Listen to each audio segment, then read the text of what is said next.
texto já está aí, então vou pedir você para acompanhar a leitura. Abrindo lá, abra o centro da sua Bíblia e rapidamente você vai encontrar os Salmos. Depois começa a bater nos vizinhos da direita dos Salmos, logo você vai encontrar o livro de Cantares de Salomão. No capítulo 1, a leitura do verso de número 2, e eu vou seguir até o verso de número 7. Cântico dos Cânticos, nesta ocasião especial que nós, tanto pela manhã, no café da manhã, que apenas uma vez por ano, pelo menos na igreja, né? Em casa, como disse, cada um é cada um, né? Não sei se em casa, todo dia, os maridos preparam o café da manhã, enfim, cada um é que sabe como deve organizar a sua casa, é o casal que sabe. E começamos logo cedo pela manhã, nesse dia especial de lembrança ao lugar da mulher na terra, na igreja, o lugar da mulher no coração de Deus. Cântico dos Cânticos, capítulo 1, leitura do verso 2 até o versículo de número 7. Você encontrou, amém? Diz assim a palavra do Senhor: beija-me com os beijos de tua boca, porque melhor é o teu amor do que o vinho. Ou você poderia pensar também ou dizer: melhor é o efeito do teu amor do que o efeito do vinho. É isso que sugere o texto. Verso 3: suave é o aroma dos teus ungüentos, como unguento derramado é o teu nome. Também pode ser: suave é o aroma dos teus perfumes, como perfume derramado, assim é o teu nome. Por isso, as moças te amam, as moças fantasiam, as moças desejariam estar casadas com você. Verso 4: leva-me após ti, apressemo-nos. O rei me introduziu nas suas recâmaras, ou no espaço onde se reclina o casal. Verso 11: as palavras... Não, verso 11 não. Verso 4, ainda na sequência. Em ti nos regozijaremos e nos alegraremos. Do teu amor nos lembraremos, mais do que do vinho. Não é sem razão, de novo, que te amam. Eu estou morena e formosa, ó filhas de Jerusalém, como as tendas de Quedar, como as cortinas de Salomão. Não olheis para o eu estar morena, porque o sol me queimou. Os filhos de minha mãe se indignaram contra mim e me puseram por guarda de vinhas. A vinha, porém, que me pertence, não aguardei. Dize-me, ó amado de minha alma, onde apacentas o teu rebanho, onde fazes repousar pelo meio-dia, para que não ande eu vagando junto ao rebanho dos teus companheiros. Até aí. De Cleópatra a Simone de Beauvoir. O que é ser mulher em pleno século XXI? O que é ser mulher no século XXI? Esse é o tema que eu quero, igreja, refletir com você. Primeiro, por que o livro Cântico dos Cânticos? Por que esse nome? Uma outra pergunta: será que os copistas, ou mesmo será que aqueles que organizaram a Bíblia evangélica, como vocês sabem, na Reforma Protestante, houve uma reforma também na quantidade de livros da tradição católico-romana? A Bíblia protestante ficou resumida a 66 livros. E a pergunta: será que dormiram? Será que foi na madrugada e deixaram passar o livro Cântico dos Cânticos? Por que na Escritura Sagrada, Divina, há um livro com tanta sensualidade? A resposta que foi dada, igreja, e que chegou até nós: mas é o Cântico dos Cânticos. A linguagem do Cântico dos Cânticos. Por que Cântico dos Cânticos? Porque esse é um cântico supremo.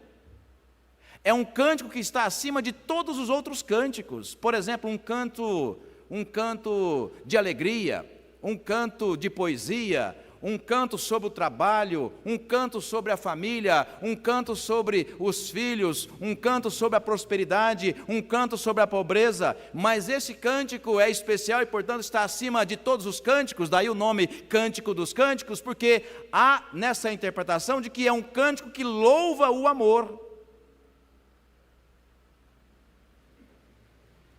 E sendo o cântico que louva o amor, ele está acima de todas as outras formas de cânticos, porque o amor é o que mais nos assemelha a Deus. Então, uma explicação aceitável. Agora, há também na tradição, que chegou até nós, que a linguagem que foi adotada no livro do Cântico dos Cânticos é a mesma, por exemplo, linguagem quando Paulo comparou a igreja como noiva de Cristo. Há uma outra tradição que diz que a linguagem de Cântico dos Cânticos é a mesma, por exemplo, em que o profeta Oséias, tendo um casamento com uma prostituta para simbolizar a infidelidade do povo de Deus com o próprio Deus. Mas, amada igreja, irmãos e irmãs, são tentativas nossas dessa fragilidade da religião humana, da gente achar que é capaz de manter a nossa santidade intacta. E não é. E mais ainda, na tradição agostiniana, da gente achar que a sexualidade é pecado. Não. A sexualidade pode ser usada para o pecado, mas a sexualidade é divina. Porque nós podemos amar por mandamento de Deus, nós podemos amar à semelhança de Deus. E a sexualidade passa a ser pecado quando, na verdade, nós passamos a imitar as coisas ruins deste mundo caído. E aí entra, por exemplo, as relações de domínio. As relações de domínio. Quando um homem, ainda que casado, legalmente casado, acha que para amar a sua esposa e para ser amado ele precisa dominá-la, essa é uma forma de amar contrariando o amor divino. Então a escolha do Cântico dos Cânticos não é porque é um livro no sentido divino, não. É um livro inspirado, sim. É um livro que nos inspira, inclusive, a repensar as nossas relações de amor. Imitar a Deus na sua relação de amor, de cuidado, de respeito, de companheirismo, e por aí vai. E por que Cleópatra, pastor? Porque é a mulher mais famosa, mais perigosa, mais poderosa de todos os tempos. Cleópatra, grega, tinha um sonho. E um sonho de tornar o Egito uma grande nação. Uma dinastia, por exemplo, dos Ptolomeus. Então perguntava o tempo todo: e o que eu tenho que fazer? Primeiro, para superar os homens, ou mesmo não ser dominada pelos homens. Segundo, o que eu tenho que fazer para não ser morta pelos meus próprios 2 irmãos, herdeiros também do trono? E o que assusta, pode passar. Quando você vai estudar um pouco, a biografia de Cleópatra, você vai descobrir que o grande enigma que cerca essa personagem é a questão sobre semelhanças da sua figura física. Como era Cleópatra? Por exemplo, há quem diga que Cleópatra, por ser grega, ou pelo menos filha de pai grego, então ela não era preta. Porque, afinal de contas, se está no Egito, na África, tem que ser preta, ou a cor da pele escura, por causa propriamente do lugar. Então há uma discussão interminável na literatura sobre que tom de pele teria Cleópatra. A preta não seria porque ela era filha de pai grego. Pode passar a próxima imagem. Então você vê pessoas que nascem no Egito, passavam o tempo todo no Egito, ainda que na nobreza, por exemplo, poderiam ser descritas assim. Então diria um homem: ah, mas se fosse assim, né, galera, ninguém encara, porque a nossa cultura, poxa, mas não é uma mulher bela, passa. Pode passar. Ah, mas se fosse assim, então, opa, pera lá, né? Opa, pera lá, passa. E aí vem a pergunta para a gente não demorar nessa reflexão. O que os homens temiam em Cleópatra? Será que era a sua beleza? Aliás, todos os críticos de cinema e mesmo de literatura dizem que ela, aos padrões do nosso tempo ocidental, não era uma mulher bonita.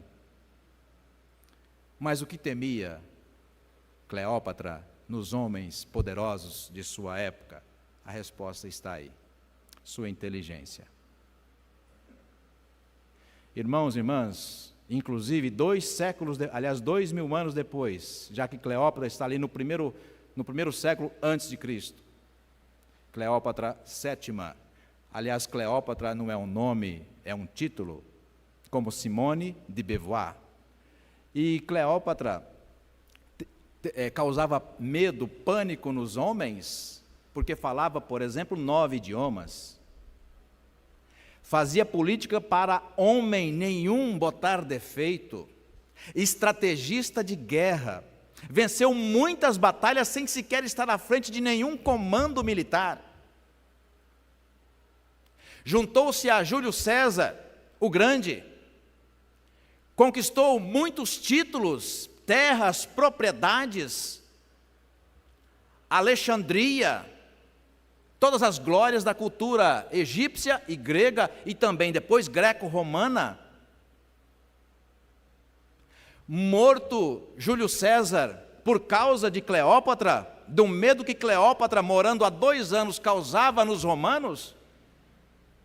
Morre Júlio César, Cleópatra se casa, ou pelo menos se junta a Marco Antônio, o maior general de guerra, inclusive muito próximo de Júlio César. Tendo filho com os dois, primeiro César, seu primeiro filho com Cleópatra será Cesário, e depois casa-se com Marco Antônio, com quem terá outros 3 filhos. E depois, numa batalha de poder, Marco Antônio é morto por Otaviano, e aí vem um momento que eu quero discutir com você, por Otaviano, e Cleópatra então vai, como você sabe da história, ou se não sabe, rapidamente digo, há quem diga que ela tenha pego uma naja, colocado o quarto na sua cama para ser picada, porque até ali Cleópatra mostrava o seu poder. Nenhum homem tirará a minha vida. Pois bem, igreja, Júlio César se encantou com Cleópatra. Marco Antônio se encantou com Cleópatra. Otaviano não. Porque, de novo, ninguém é igual a ninguém.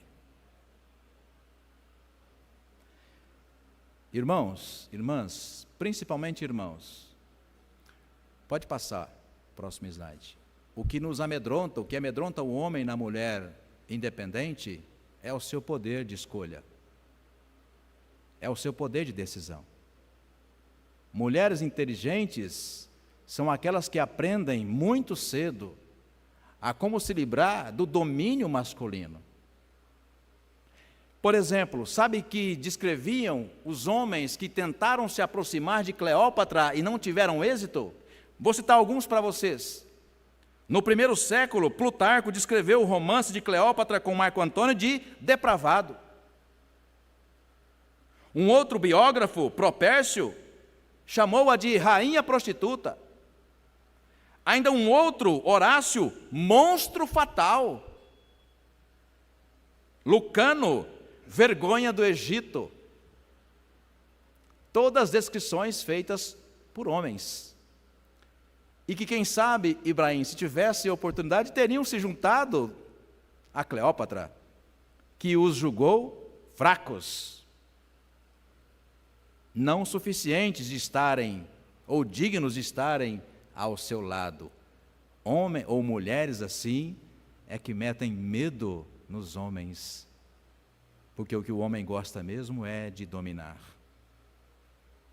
Tanto que amam citar o texto de Efésios da submissão feminina. Amam. Como vocês sabem, na tradição, nós aprendemos a perceber que, da mesma forma que Deus criou o homem com propósito, também criou mulher com propósito. E eu vou abrir aqui uma aspa, fazer uma pausa, para fazer um comentário sobre a prática pastoral, o ministério pastoral. Irmãos e irmãs, nesse equívoco masculino, por exemplo, da mesma forma que o homem cuida da sua saúde física, e na cultura brasileira o homem cuida mal da sua saúde, um homem só vai ao hospital se ele estiver morrendo. Vocês sabem disso.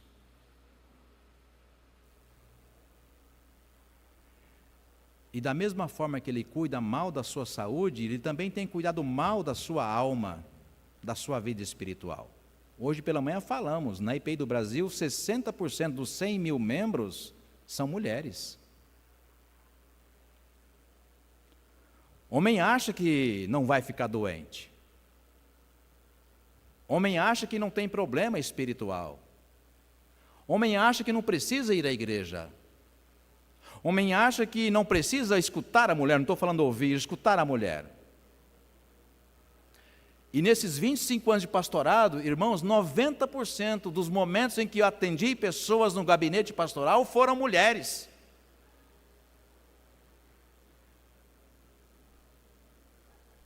E sim, mulheres casadas de 1 ano, de 10 anos, de 50 anos. Mulheres oprimidas, caladas, silenciadas.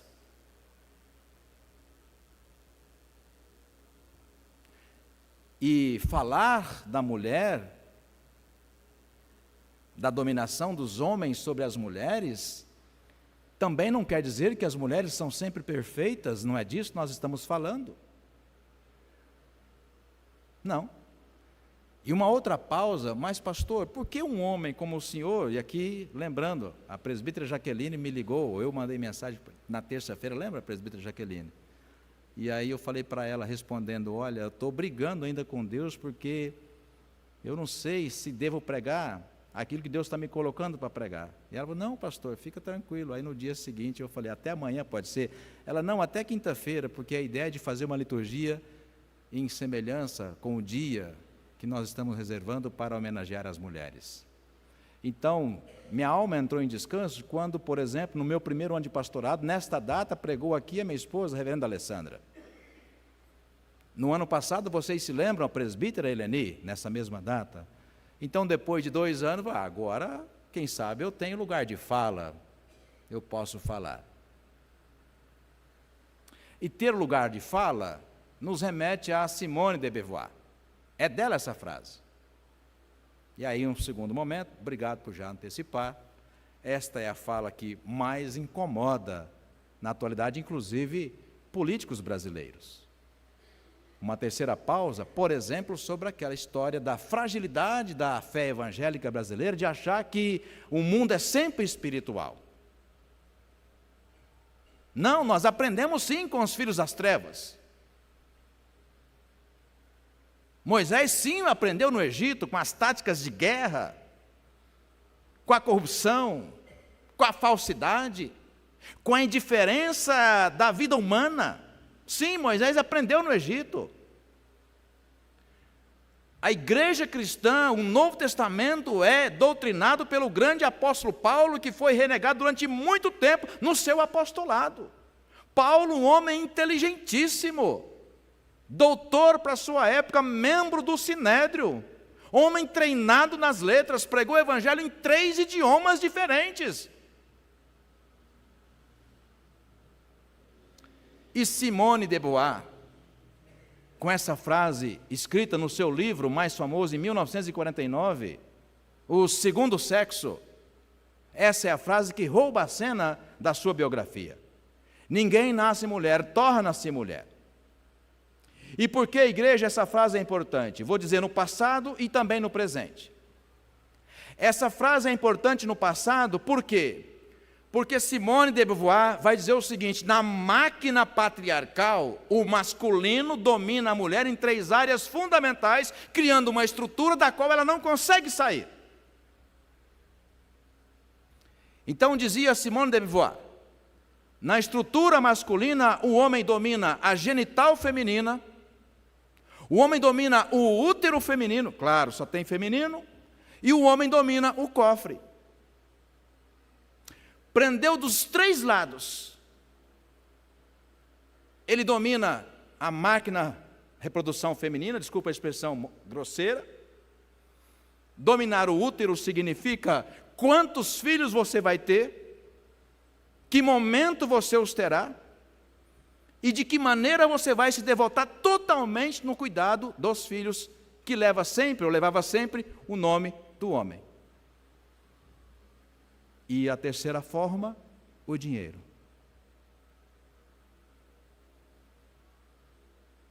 Não tinha como sair. Então, durante séculos, milênios, Marcial, a mulher nasce, então a ideia que essa frase desconstrói, a mulher nasce para ser mulher. E o que é ser mulher? Esposa, mãe e do lar. E hoje, a mulher independente, que superou essas 3 garras masculinas, amedronta os homens. Amedronta. Deus me livre de uma mulher que não depende do meu salário. Já pensou? Deus me livre de uma mulher que não depende do meu salário. É isso que fragiliza os homens do nosso tempo. Não só do nosso tempo, mas de todos os tempos. E conversando com a minha esposa, que é pastora, ela falou assim, você está louco, você vai pregar isso? Eu falei, se eu não pregar, Deus me mata. Está me incomodando há muito tempo. Então, conversava com ela sobre esse tema. E disse assim para ela, a prova de o amor de uma mulher para um homem, uma mulher independente financeiramente, é que se ela está com você, é porque ela efetivamente te ama. Abençoou? Uma mulher, homens, me escutem. A mulher que é independente financeiramente e ela está com você casada, é porque ela te ama. Ela quer estar com você. E não porque ela está presa ao seu cofre. Percebe a diferença? Essa é a mulher a ser conquistada. Já pensou? Porque o contrário pode ser verdadeiro. Será mesmo que ela me ama? Será mesmo? Ou ela está presa a mim porque ela não tem para onde ir? Percebe a diferença? Pode passar, e eu vou resumir a nossa mensagem pedindo para você voltar. Pode passar lá para o texto de Cantares, ou Cântico dos Cânticos. É isso, até aí. Volte os seus olhos lá para o texto, Cântico dos Cânticos, e num primeiro momento desta mensagem, eu quero que você repare, neste primeiro capítulo, sobre, quando disse há pouco, ainda na parte de instruções, quando falava ali da mesa, eu dizia acerca de que ninguém é igual a ninguém. Nenhuma mulher é igual a outra mulher. O casamento da sua mãe, mulher, não necessariamente é modelo para o seu casamento. As escolhas que a sua mãe fez não necessariamente são ou devem ser as suas escolhas.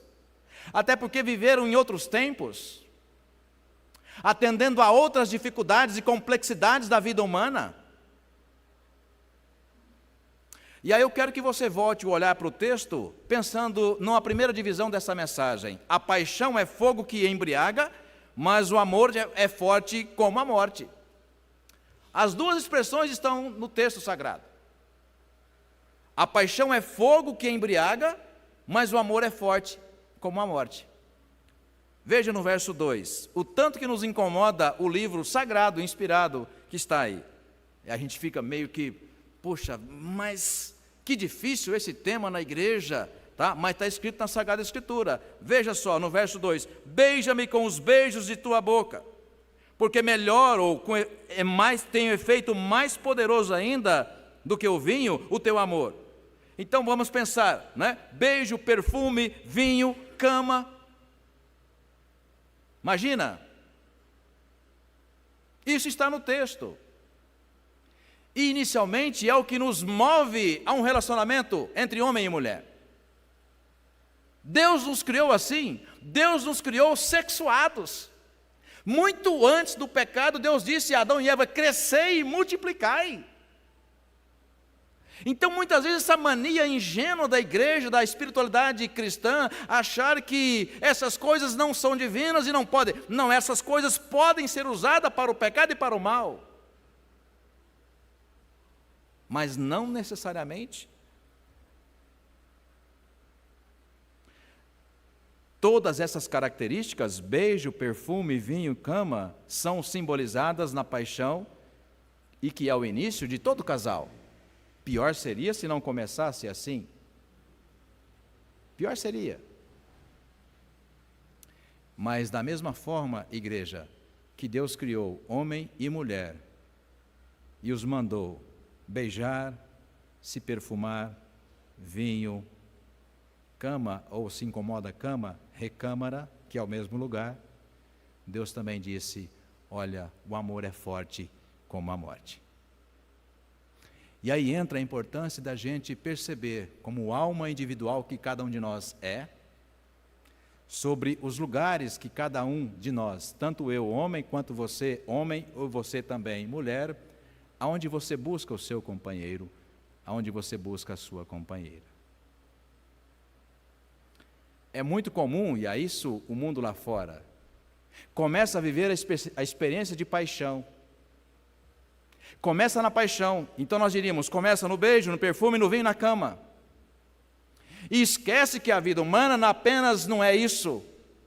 A vida humana é longa.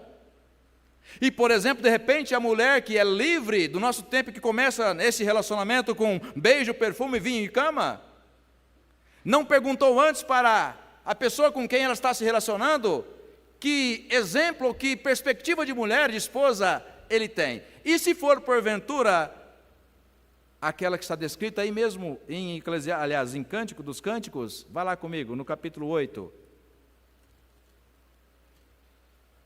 No capítulo 8, versos 5 e 6. Capítulo 8, versos 5 e 6. Lembrando que o 5, eu vou começar a ler da segunda parte, onde está descrito aí, esposo. Debaixo da macieira te despertei, falando para sua amada. Ali esteve tua mãe com dores, ali esteve com dores aquela que te deu a luz. Põe-me como selo sobre o teu coração, como selo sobre o teu braço, porque o amor é forte como a morte até aí. A mulher toda romântica, apaixonada, pensando no perfume, pensando ali nos romances, muitas coisas que, pensando no campo da fantasia, e assim ela começa a olhar o seu futuro amado. E de repente ela não para perguntar: que tipo de esposa você espera? Nesses dois textos podemos pensar, ele estava procurando uma esposa, a igreja, o texto deixa claro isso, à semelhança da sua mãe. Percebe? Ele diz assim, Marcial: olha, debaixo da macieira te despertei, ou seja, eu te conheci no mesmo lugar que a sua mãe conheceu o seu pai. Olha que coisa romântica. Romântica para ele. Para ele é romântico. Será que era essa a expectativa que ela estava construindo acerca do seu futuro esposo? E o problema é quando não é. Porque depois que casa, não pode devolver. Por isso nós lembramos o texto, quando Paulo escreveu, que é para a liberdade que Cristo nos libertou. Talvez por isso, nos gabinetes pastorais, a gente atende tantas esposas frustradas, cansadas, sofridas, para não dizer aquelas que apanham de maridos crentes.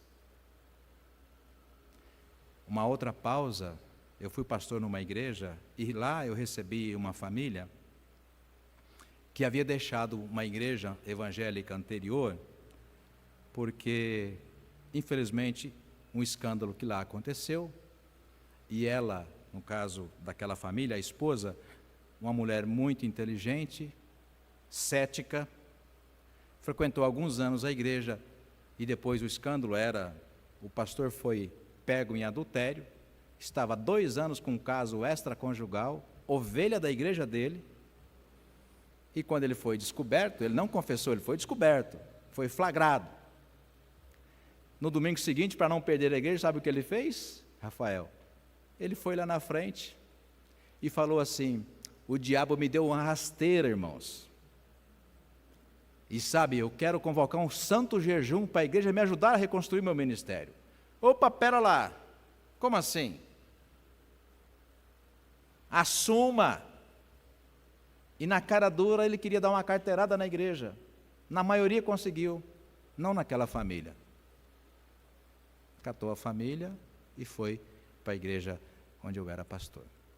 Sabe como é o jogo masculino? É assim. Por isso o homem teme a mulher independente, inteligente, a mulher que não aceita viver debaixo do pesado jugo masculino. E nisso, vou terminar essa primeira divisão. É muito importante que você, mulher, sim, se apaixone, viva a sua paixão, mas não permita que a sua paixão segue a sua razão. Não permita. Porque permitir é aceitar a condição de dominada até os últimos dias da sua vida. Um segundo momento. Só existe vida real, mas a fantasia a torna menos insalubre. Sim. Só existe uma vida real. A gente que fica idealizando. Ah, se o mundo fosse diferente. Ah, se o meu casamento fosse assim. Ah, se a minha vida fosse daquele outro jeito. Ah, se a minha casa fosse assim. Isso é coisa da vida humana. Podemos sonhar, podemos fantasiar, sim, mas a vida é real. E nessa comparação, quero que você repare, voltando lá para o texto, no capítulo 1, olha que coisa interessante, a visão de uma mulher e a visão de um homem. Na visão da mulher, veja só, no verso 5, estou morena e formosa, ó filha de Jerusalém, como as tendas de Quedar, como as cortinas de Salomão. Aqui um primeiro momento, nessa segunda divisão, olha, o que ela quer dizer? Olha, eu estou preta, minha pele está queimada, porque afinal de contas, sim, eu estou na África, no Egito, mas olha, a minha condição de ser de uma família, de uma tribo beduína, uma vida difícil, ganhar a vida no deserto, assim era a cultura dos beduínos, mas olha, nada me impede de sonhar com as cortinas e os pavilhões do lindo palácio do Egito. Assim é a mulher. Não é porque a vida é difícil que eu vou perder a minha ternura. Ela vai dizer exatamente isso. Olha, eu estou morena, formosa, na região do Egito, ele fala, ó filha de Jerusalém, como em Quedar, como as cortinas de Salomão. Não olheis para eu estar morena, porque o sol me queimou. Não é porque a dificuldade da vida que acomete a homem e a mulher que a gente vá perder a ternura, a fantasia, os sonhos de uma vida melhor, de um casamento melhor. E não necessariamente significa trocar de esposa ou de esposa, mas tornar o seu casamento, ainda que em sonhos, ainda que numa vida real tão difícil, um casamento melhor, uma vida melhor. E o texto faz questão de dizer a dominação masculina também naquele período. Veja, verso 6 diz assim: não olheis para o eu estar morena, porque o sol me queimou. Os filhos de minha mãe se indignaram contra mim e me puseram por guarda de vinhas. Fazer uma pausa aqui. Por que os filhos de minha mãe, pastor? Os irmãos mais velhos dela de outro casamento da mãe. Que quando jovem moça, apaixonada, os homens da casa disseram, não, você não vai namorar esse homem. Quem nunca passou por situações assim em família? E para proibi-la da paixão, do casamento não encomendado, o que fizeram? A colocaram numa outra vinha. E o texto faz questão de dizer, olha, ela também era herdeira. Veja na parte final do versículo 6, a vinha, porém, que me pertence, eu não pude guardá-la. Então o desejo de domínio masculino da mulher é sempre do começo. A presbítera Jaqueline leu o texto mesmo antes da queda, ou pelo menos antes de serem expulsos do paraíso. Adão, o que fizeste? Eu não, ou a mulher que o Senhor me deu. Isso é clássico, essa frase. É clássica. O que fizeste? Eu não, ou a mulher que o Senhor me deu. Ela era, o caso do texto, uma mulher independente, tinha propriedade. Mas, no entanto, a dominação masculina fez o quê? Você não vai namorar e você não vai fazer uso da posse que você tem, que é a sua vinha. Colocaram ela em outro lugar. Vamos terminando? O verdadeiro empoderamento feminino só ocorre quando a mulher conquista a sua autonomia. Autonomia, vou terminar pegando pesado. Autonomia sobre o seu próprio corpo, autonomia sobre a sua vida espiritual e autonomia sobre a sua vida financeira. Essa é a verdadeira mulher, talvez, do século 21. Ela casa se ela quiser casar. Se ela entender no seu coração de crente que o casamento é uma opção para ela. Ela terá filhos se ela achar que isso é o que ela quer ter. Até porque, irmãos, irmãs, alguns outros filhos das trevas, com os quais a gente pode aprender, se entender que é um ensino aproveitável. Criticando a mulher dominada, Michel Foucault disse: corpo domesticado, esposa, mãe, doméstica, crente e recatada. Tem muita mulher que gosta de ser assim. E quando gosta de ser assim, a gente respeita. Deve ser respeitada. O problema é quando ela quer criticar as mulheres independentes. Freud, falando sobre Ida Bauer, a descreveu como forte, corajosa, livre. Pastor, mas quem foi Ida Bauer? Uma adolescente de 15 anos que ele orientou no seu gabinete. E nas conversas que tinha com Ida Bauer, Freud percebeu que ela estava sendo assediada por um tio mais bem idoso, com mais bem idade do que ela.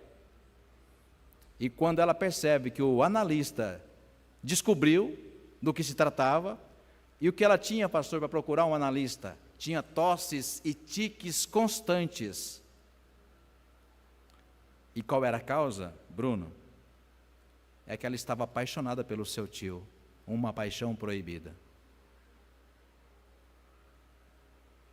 Ela rompeu as análises, as terapias, brigou com o pai que a impedia de namorar, o irmão dele, que era o tio dela, e ela foi viver um amor até os últimos dias da sua vida.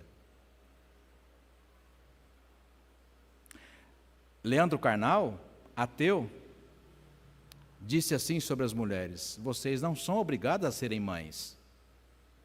Até porque, se o planeta Terra tivesse 4 bilhões de habitantes, portanto, a metade, ainda assim o planeta Terra seria superpopuloso. E ele conclui essa frase: o mundo não precisa da sua maternidade. Você, mulher, não é obrigada a ser mãe, a não ser que você queira. Aí é diferente. Damares Alves, ministra, ex-ministra e agora senadora, diz: mulher veste rosa. E quem acha que deve, a mulher que acha que deve vestir rosa, qual o problema de vestir rosa? Mas precisa ser uma escolha consciente. Eu quero, aliás, tem algumas aqui, né, Vasti? E tem a presbítera Marlene também. Precisa ser uma escolha, mas não uma determinação da cultura, sobretudo a cultura masculina. Que essas palavras, irmãos e irmãs, que não são doutrinárias, mas são palavras de orientação para todos nós. Homens, não temos permissão divina para dominar as nossas esposas, as nossas filhas, quem quer que seja, muito menos aquelas que são parte tão importante da nossa vida. E a vocês, mulheres, conquistem sim isso. a sua autonomia. Você, a sua alma não pertence ao seu marido. A sua alma, mulher solteira, não pertence a um homem. Deus te criou livre. Que Deus assim, irmãos e irmãs, nos abençoe, em nome de Jesus.